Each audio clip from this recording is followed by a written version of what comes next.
So yun mga kabilad, may titignan lang tayo. May napansin kasi ako kanina pagdaan ko. Ayan.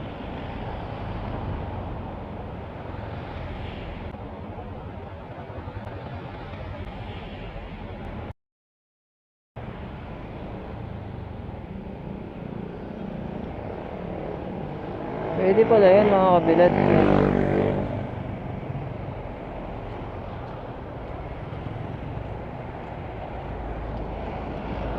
Yung kasing lapitan baka mamaya maano tayo. Pero ayan o, nakikita niya mga kabilad.